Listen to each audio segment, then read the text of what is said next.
तमन्ना और हेमंत दोनों अपनी जगह पर जम गए। रिद्धिमा के थप्पड़ ने उन दोनों को अपने शौक से जगा दिया था।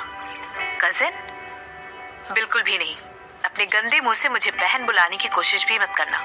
रिद्धिमा ने ऐसे कहते हुए तमन्ना को थप्पड़ मारना शुरू कर दिया। इसके रिस्पॉन्स में तमन्ना अपने आप को उसके हाथों से डिफेंड करने की कोशिश करने लगी। बहन नहीं, ये मेरी गलती नहीं थी। इस आदमी ने मेरे साथ जबरदस्ती की। इसने मेरे साथ जबरदस्ती की थी।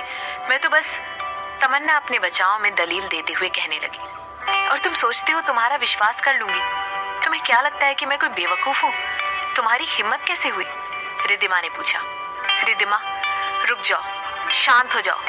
हेमंत ने अपनी वाइफ को पीछे से हक करते हुए उसे तमन्ना को टूटने से बचाने की कोशिश की। तुम उसको बचाने की कोशिश कर रहे हो? तुम्हें लगता है मैं बेवकूफ हूँ? तुम्हारी हिम्मत कैसे हुई? तुम अपनी मिस्ट्रेस को बचाने की कोशिश कर रहे हो।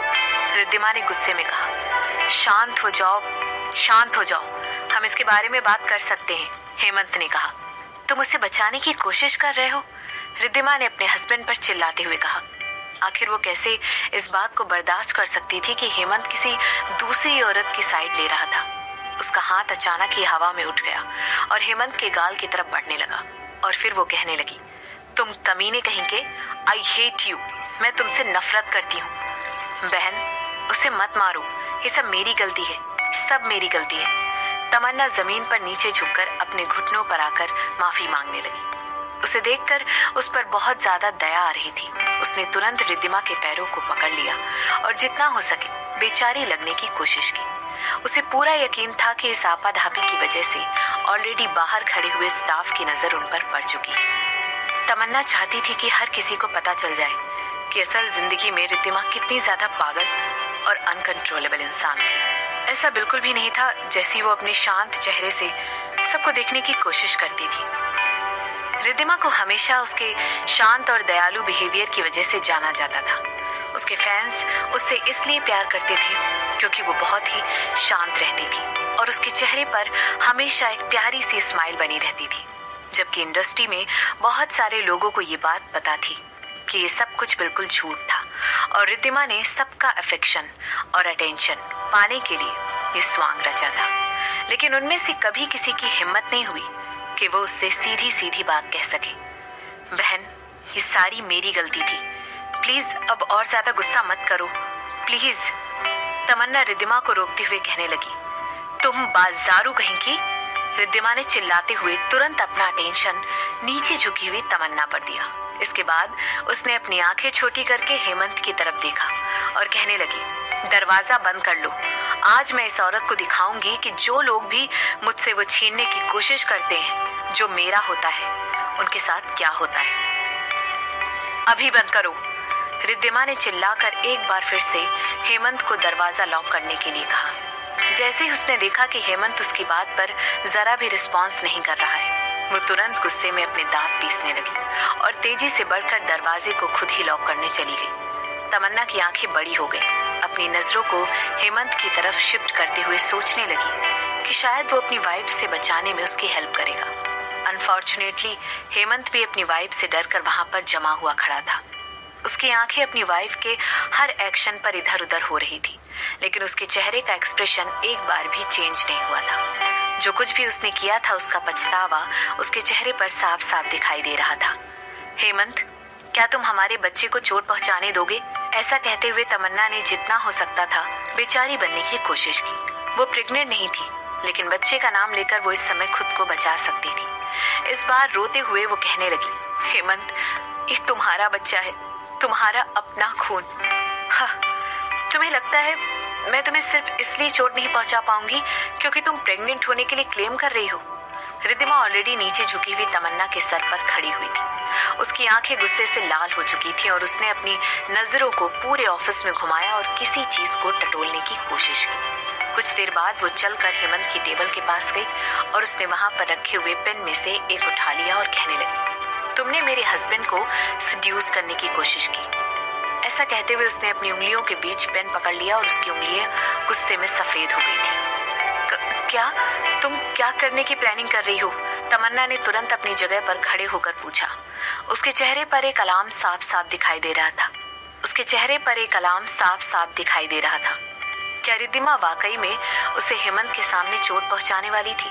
क्या तुम्हें हेमंत के बच्चे को चोट पहुंचाना चाहती थी? तमन्ना ने फिक्र जताते हुए पूछा। बच्चा? कौन सा बच्चा? रिद्धिमा ने अपना सर नीचे करते हुए अपनी आंखें छोटी कर ली और फिर पूछने लगी। मुझे तो यहाँ पर कोई बच्चा नहीं दिखाई दे रहा है। उसकी मुस्कुराहट अचानक ही एक शैतानी मुस्कुराहट में बदल गई थी। रिद्धिमा, ये सब बंद करते हैं, चलो घर चलकर बात करेंगे, हेमंत ने समझाते हुए कहा। इस औरत को बचाने की कोशिश भी मत करना, रिद्धिमा ने तुरंत अपने हस्बैंड पर चिल्लाते हुए कहा।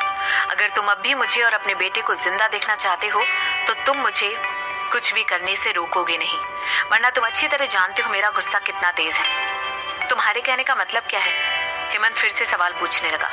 सिंपल सी बात है, या तो तुम मुझे और हमारे बेटे को चूज करो या फिर इस कमीनी औरत को। रिद्धिमा को पूरा यकीन था कि हेमंत उसे ही चुनेगा। इसके बाद उसने अपनी आंखें तमन्ना पर की और उसकी आंखें छोटी हो गई और वो उससे पूछने लगी, तुम्हें क्या लगा था कि तुम मुझसे बच जाओगी? रिद्धिमा, तुम क्या करने की कोशिश कर रही हो? तमन्ना ने डर के मारे एक और कदम पीछे लेते हुए पूछा। पहले रिद्धिमा उससे लंबी दिखाई दे रही थी, लेकिन अब जबकि उसने हील्स पहनी हुई थी तो रिद्धिमा ने पूरी तरह तमन्ना को कवर कर लिया था। वो पूरी तरह उसकी परछाई में छुप गई थी। इसकी वजह से तमन्ना पर और ज्यादा दया आ रही थी। एक बार फिर उसने अपनी नजरों को हेमंत की तरफ किया। उसकी आंखों में ऐसा इशारा था मानो वो हेमंत से मदद मांग रही थी। उसे पूरा यकीन था कि हेमंत उसे प्रोटेक्ट करने की कोशिश जरूर करेगा। हालांकि जो इस समय उसे दिखाई दे रहा था उसकी वजह से उसका दिल टूटता जा रहा था। उसे समझ नहीं आ रहा था कि रिद्धिमा से बचने के लिए अब वो क्या करे। हेमंत भी उसकी कोई मदद नहीं कर रहा था। हेमंत वहां पर खड़े होकर बस अपनी वाइफ को ऐसा करते हुए घूर कर देख रहा था। उसके जबड़े कसे हुए थे और उसके हाथों में मुठ्ठियां बंधी हुई थी। क्या वो उसे रोक पाएगा? क्या वो उसे रोकना चाहता था? तमन्ना वहां पर खड़े होकर यही सब सोच रही थी। क्या हेमंत वाकई में अपनी पत्नी से ऐसा बिहेवियर टॉलरेट कर सकता था? आखिर वो ऐसी दुष्ट औरत के साथ इतने सालों तक कैसे रह रहा था? क्या तुम्हें लगा ये तो वो प्रोटेक्ट करेगा? कमीनी औरत, हेमंत सिर्फ मेरा है, सिर्फ और सिर्फ मेरा, वो किसी और का नहीं हो सकता है। ऐसा कहते हुए रिद्धिमा ने पेन का इस्तेमाल करते हुए तमन्ना को मारने की कोशिश की। रुक जाओ, रुक जाओ रिद्धिमा, मैं प्रेग्नेंट हूँ, रुक जाओ, तुम ऐसा नहीं कर सकती हो, इतनी निर्दयी मत बनो रिद्धिमा। तमन्ना ने अपने हाथ ऊपर करके रिद्धिमा को खुद को अटैक करने से रोकने की कोशिश की। उसे लगा था कि रिद्धिमा उससे ज्यादा ताकतवर नहीं होगी। आखिरकार अभी कुछ महीनों पहले ही तो उसकी डिलीवरी हुई थी। इसके अलावा उसका सी सेक्शन हुआ था, हालांकि वो बिल्कुल गलत साबित हुई। रिद्धिमा उसमें बड़ी भी थी और लंबी भी, इसीलिए उसको उसे इस तरह कवर कर लेना और ओवर पावर कर लेना बिल्कुल नॉर्मल और इजी था। उसके लिए ये बाएं हाथ का खेल था। आह! एक जोरदार आवाज में तमन्ना चिल्लाने लगी और रिद्धिमा बिना रुके पेन से उसके हाथ पर वार करने लगी। कमीनी औरत, मैं तुम्हें मार डालूंगी। तुम्हें क्या लगा था तुम बच जाओगी? सिंघानिया परिवार पूरी तरह बर्बाद हो चुका है। तुम्हें क्या लगा था कि इसी वजह से तुम मेरे हस्बैंड के बेड में घुस सकती हो ताकि तुम्हें कोई प्रोटेक्शन देने वाला मिल जाए? तुम गलत हो। मैं कभी भी किसी को ऐसा नहीं करने दूंगी। तुमने सुना मैंने क्या कहा? क्या तुम्हें मेरी बात समझ में आ रही है? वो बच्चा जो इस समय तुम्हारे पेट में है, मैं उस नाजायज औलाद को मार डालूंगी। इसे इसी समय यहाँ पर नहीं होना चाहिए था। ऐसा रिद्धिमा तमन्ना की पेट पर वार करने लगी। हालांकि इस बार हेमंत ने उसे पीछे से पकड़कर रोक लिया। बहुत हो गया, उसे जाने दो, उसे जाने दो। इन सब चीजों का कोई फायदा नहीं है, ये सब करने से कुछ नहीं होगा। बहुत हो गया, उसे जाने दो, उसे जाने दो। इन सब चीजों का कोई फायदा नहीं है, ये सब करने से कुछ नहीं होगा। हेमंत ने धीरे से ऐसा कहते हुए अपनी वाइफ को शांत कराने की कोशिश की। शांत हो जाओ, मैं कभी भी तुम्हें छोड़कर इस औरत को नहीं चुनूंगा। मैं कभी भी इसके पास नहीं जाऊंगा। क्या तुम्हें सुनाई नहीं दे रहा है कमीनी औरत? वो अभी भी तुम्हारे पास नहीं आने वाला है। वो कभी भी तुम्हारे पास नहीं आएगा, कभी नहीं। हे, छोड़ो मुझे, मैं इस औरत को मार डालना चाहती हूँ। मैं इसे मार डालूंगी। तुम इसे बचाने की कोशिश क्यों कर रहे हो? हाँ, क्या तुम मुझसे प्यार करते हो? रिद्धिमा की आवाज उस पूरे ऑफिस में गूंजने लगी।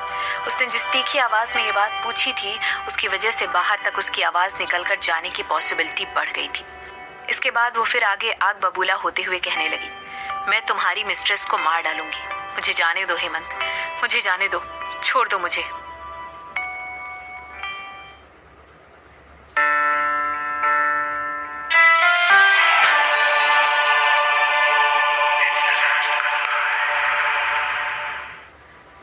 भी जिंदा है।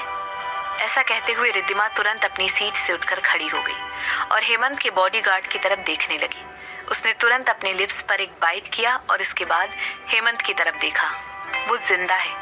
अगर हमने उसे हॉस्पिटल पहुंचाने में थोड़ी सी और देर कर दी तो शायद वो ज्यादा देर जिंदा ना रह पाए, हेमंत के बॉडीगार्ड ने कहा। ऐसा कहते हुए उसकी नजर एक बार हेमंत की तरफ भी गई थी और वो उसकी तरफ से किसी इंस्ट्रक्शन का वेट कर रहा था और कहने लगा, सर मैंने ऑलरेडी सीसीटीवी चेक कर लिया है और वो इंसान जिसने सारी अफरा तफरी के बारे में जो कि पहले हुई थी सुना था, वो आपकी सेक्रेटरी में से एक है और इसी के साथ हमारे एक सिक्योरिटी गार्ड ने भी ये सब सुन लिया था। मैंने ऑलरेडी अपने आदमियों से कहकर उन लोगों को कब्जे में लेने के लिए इंस्ट्रक्शन दे दी है। मैं आपके इंस्ट्रक्शंस का इंतजार कर रहा हूँ। इसके आगे हमें क्या करना है आप हमें बताइए। दादी माँ ने तुरंत अपनी सांसें रोक ली और एक मोटी सी शांति की चादर हवा में बहने लगी। अभी कुछ देर पहले वो अपने गुस्से पर काबू नहीं रख पाई थी और उसने टेस्ट में आकर तमन्ना का सर हेमंत की क्लास की टेबल पर दे मारा था। भले ही वो उस मौके की नजाकत की बात थी या नहीं थी, लेकिन फिर तमन्ना अभी जिंदगी और मौत के बीच में झूल रही थी। उसका बच पाना मुमकिन नहीं लग रहा था। उसे काफी ज्यादा गहरी चोट आई थी, ठीक है, लेकिन वो किससे मजाक कर रही थी? वो वाकई में उस औरत को इतने बुरे तरीके से मारना चाहती थी। चाहे कुछ भी हो, लेकिन हमेशा से ही उसका टेंशन ठीक नहीं था। यहाँ तक कि वो बार बार कह रही थी कि वो उसे मारना चाहती है। उसे तमन्ना को इस कदर चोट पहुंचाने के बाद भी कोई पछतावा नहीं हो रहा था। हालांकि फिर भी उसे हेमंत के सामने इस तरह एक्टिंग करनी पड़ रही थी कि उसे बहुत दुख था जो कुछ भी हुआ था उसके लिए, और वो उसके लिए बहुत शर्मिंदा थी। एक बार फिर रिद्धिमा ने अपनी नजरें झुका ली और अपने लोअर लिप को बाइट किया। उसका चेहरा पूरी तरह पीला पड़ चुका था और उसके माथे पर पसीने की बूंदें साफ दिखाई दे रही थी। पसीने की बूंदें उसके माथे से होकर टपक कर नीचे गिर गई थी। इस जगह को तुरंत साफ करवाओ। मैं नहीं चाहता हूँ कि यहाँ पर कोई भी सबूत नजर आए। हेमंत ने कुछ देर की चुप्पी के बाद अपने बॉडीगार्ड से ऐसा कहा। इसके बाद उसने अपने जबड़े को कसकर बंद कर लिया और अपने दोनों हाथ पॉकेट में रखकर कहने लगा, चश्मदीद गवाह से कहना कि रिद्धिमा पर मैं किसी बात पर लड़ रहे थे। वो हमारा पर्सनल इश्यू था। उन लोगों को नौकरी से निकाल दो और अलग से एक बड़ी सी पेमेंट दे दो। इस बात की पुष्टि कर लेना कि वो लोग इसके बाद ये देश छोड़कर चले जाएं। किसी को कानो कान खबर नहीं होनी चाहिए कि इस ऑफिस में क्या हुआ था। और तमन्ना का क्या? गंगाधर ने पूछा। उसके चेहरे पर इस समय एक बहुत सीरियस लुक था। उसे डिस्पोज करवा दो। हेमंत ने जवाब देते हुए रिद्धिमा के दया वाले एक्सप्रेशन की तरफ देखा। इसके बाद उसने गंगाधर से कहा कि वो अपने आदमियों को कॉल करके बुला ले, और फिर उसने रिद्धिमा को हाथ देते हुए उठाया। हेमंत को लग रहा था कि सब कुछ उसकी गलती है। जो कुछ भी इतने कम समय में हो गया था वो सब उसकी कमजोरी की वजह से हुआ था। उसके लिए यही सही था कि इतना सब कुछ हो जाने के बाद अब वो सारी चीजों से डील करे। इस मोमेंट में हेमंत ने रिद्धिमा का हाथ पकड़ा था। रिद्धिमा तुरंत टूट गई थी और रोने लगी थी, जबकि ये सब कुछ एक एक्टिंग के तौर पर किया जा रहा था। लेकिन फिर भी रिद्धिमा डर से थोड़ा सा कांप रही थी। उसने किसी का मर्डर कर दिया था और ये एक ऐसी चीज है जो हमेशा उसके साथ रहने वाली थी, बिल्कुल किसी आत्मा में दाग की तरह। इसके रिस्पॉन्स में हेमंत ने उसे पकड़ लिया था और उसके सर पर हाथ फेर दिया था। हेमंत को अभी भी ये लग रहा था कि रिद्धिमा को कहीं ना कहीं अपने किए का पछतावा था, लेकिन सच कुछ और ही था और इसके बारे में रिद्धिमा से बेहतर कोई नहीं जानता था। सब कुछ अब ठीक हो गया है। इसके बारे में चिंता मत करो। तमन्ना ऑलरेडी अकेले है। उसके पास सिंघानिया फैमिली का बैकअप भी नहीं है जो उसे बचा सके या उसकी मदद कर सके। एक बार वो सबकी नजरों से गायब हो जाए तो उसके लिए ढूंढने वाला भी कोई नहीं रहेगा। हेमंत ने रिद्धिमा को समझाते हुए कहा, हेमंत, मैंने किसी को मार डाला है। मैं एक खूनी हूँ। मैंने किसी को मार डाला। ऐसे कहते हुए रिद्धिमा की टोन में विश्वास और दुख की भावना मिक्स होकर आई थी। कोई बात नहीं, ये सब मेरी गलती है, हेमंत ने कहा। अगर उस तक कुछ बुरा आएगा तो शायद वो उसको बचाने के लिए ये इल्जाम भी अपने सर पर ले लेगा कि उसने तमन्ना का खून किया है। यही वो सबसे कम की थी जो वो इस दिल के दर्द को कंपनसेट करने के लिए कर सकता था, जो उसने अपनी वाइफ को दिया था। ऑफ कोर्स वो पूरी तरह से कॉन्फिडेंट था कि किसी को भी इस मामले के बारे में पता नहीं चलेगा। आखिरकार गंगाधर एक बहुत ही साफ सुथरा एम्प्लॉय था। हेमंत को उसके ऊपर पूरा भरोसा था कि वो अपने पीछे एक भी ऐसा निशान नहीं छोड़ेगा जिसकी वजह से किसी को भी तमन्ना के बारे में पता चल सके। ऐसा सोचते हुए हेमंत की नजरों में एक दैत्य का ग्लिम्स साफ साफ दिखाई दे रहा था। और वो इस इंस्ट्रक्शन के बारे में सोचने लगा जो उसने गंगाधर को यहाँ से जाने से पहले दी थी। हेमंत को नहीं पता था कि रिद्धिमा उसे अलग नजरों से देखे, इसीलिए उसने इस बात की पुष्टि की। गंगाधर उसे उन सारे सबूतों का थोड़ा सा ही जो उन लोगों के पास थे जिन्होंने इस आपाधापी को सुना था या देखा था और जो लोग इस बात के चश्मदीद गवाह होने की बात कर रहे थे। चलो चलते हैं यहाँ से, हमारा बेटा वैसे भी तुम्हें बहुत ज्यादा मिस कर रहा है। ऐसा कहते हुए हेमंत ने रिद्धिमा की तरफ एक प्यारी सी मुस्कान के साथ देखा। इसके रिस्पॉन्स में रिद्धिमा ने धीरे से सिर हिलाया। इसके बाद वो दोनों चलकर ऑफिस के बाहर चले गए और उन लोगों ने एलिवेटर का इस्तेमाल करते हुए नीचे जाने का सोचा। इसके बाद वो लोग हेमंत की कार की तरफ चले गए। अगले दिन स्काई सिटी में सिमरन ने अपने लैपटॉप पर टाइपिंग करनी बंद की जैसे ही शशांक ने उसे इन्फॉर्म किया कि क्या हुआ इसमें। इसके बाद वो उससे पूछने लगी, तुम्हें ये सब कैसे पता है? शशांक ने सिमरन की तरफ देखकर एक प्यारी सी मुस्कुराहट और इसके बाद सिमरन का बैग उठाते हुए कहने लगा, चलो यहाँ से चलते हैं, कार में चलकर बात करेंगे। इसके रिस्पॉन्स में सिमरन ने अपना सर हिलाया और अपना लैपटॉप बंद करते हुए शशांक को घर के बाहर फॉलो करने लगी। कौन है वो? सिमरन ने जैसे ही कार का इंजन स्टार्ट किया और दौड़ने लगा, तुरंत शशांक से पूछा। दिलीप कार ड्राइव कर रहा था और शशांक और सिमरन एक सीट में बैठकर बातें कर सके। इसके बाद सिमरन ने शशांक से पूछा, तो क्या ये कोई सुपर सीक्रेट है? तुम्हारे कहने का मतलब क्या है? सिमरन ने पूछा। रायचंद फैमिली में कितने लोग हैं? सिमरन ने पूछा। क्या रिद्धिमा ने उस औरत को खुद अपनी मर्जी से मारा है? क्या उसने उस समय कोई नशा कर रखा था? ऐसा उसने अपनी मर्जी से किया है, शशांक ने जवाब देते हुए कहा। इसके बाद वो आगे कहने लगा, मैं किसी को दूसरे लोगों को मारने के लिए फोर्स नहीं करता हूँ। तुमने उसे वो फोटोग्राफ भेजे थे, वो तुरंत अपलोड हो गई और उसने तमन्ना पर अटैक कर दिया। ये पूरी स्टोरी है, शशांक ने सिमरन को बताया। सिमरन ने इसके रिस्पॉन्स में अपने लिप्स बंद कर दिए और उसकी नजरें सीधे शशांक पर टिकी हुई थी। इसके बाद उसने धीरे से अपना सर हिलाया और कार के बाहर देखने लगी और कुछ मिनटों की चुप्पी के बाद पूछने लगी, क्या ऐसा हेमंत के बॉडीगार्ड ने किया था? मुझे पता था तुम इसके बारे में पता लगा लोगी, शशांक ने सिमरन से कहा। जो इकलौते लोग जिन्हें इन सब चीजों के बारे में पता होगा वो वही होंगे जिन्होंने इस बॉडी को क्लीन किया होगा। मैं ऐसा करने के लिए सिर्फ एक ही इंसान का नाम सोच सकती थी। ऐसा कहने के बाद सिमरन उस मीटिंग के बारे में सोचने लगी और उस दिन के बारे में सोचने लगी जब वो हेमंत से मिली थी। वो दोनों एक डोनट शॉप में मिले थे। उसके चेहरे पर एक अलग ही स्माइल आ गई थी। जब तुमने फोटो को भेजने के बारे में डिसाइड कर लिया था, मैंने तुरंत उसे कांटेक्ट कर लिया था। मैंने पर्सनली ऐसा कुछ नहीं किया था। तुम्हारे मूव की वजह से मैं सरप्राइज हो गई, लेकिन उन्हें अब क्यों अटैक करना? सिमरन ने हमेशा एक बात कही थी कि उसको अपने वक्त को नीलामी पर लगाना बहुत पसंद है, मगर जो बात अभी अभी उसके सामने हुई थी वो शशांक के लिए एक बहुत बड़ा सरप्राइज जरूर थी। कभी कभी उसे वाकई में समझ नहीं आता था कि उसकी बीवी क्या सोच रही है। शायद यही वजह थी कि औरतों को हमेशा ही ऑनलाइन आर्टिकल्स में अनप्रेडिक्टेबल क्रिएचर्स कहा जाता है। अपने ख्यालों पर शशांक खुद ही हंसने लग गया। कोई ऋत्विक को इस्तेमाल करके तुम्हें या मुझे अटैक करना चाहता है। मैं इस बात को लेकर अभी भी पूरी तरह से श्योर नहीं हूँ, मगर मैं चाहती हूँ कि हेमंत इतना ज्यादा ऑक्यूपाइड हो जाए ताकि वो उनकी कोई मदद ना कर सके। रिद्धिमा उसकी कमजोरी है और इस वजह से रिद्धिमा अब ऐसी एक्टिंग करेगी जैसे वो कमजोर और गिल्टी है। वो हेमंत से और ज्यादा वक्त मांगेगी। इसकी वजह से हेमंत के पास मिस्टर कपूर और ऋत्विक की मदद करने का टाइम नहीं बचेगा। Smart smart. शशांक खुशी से झूम उठा और अपना चिन ऊपर करके सिमरन की तरफ देखने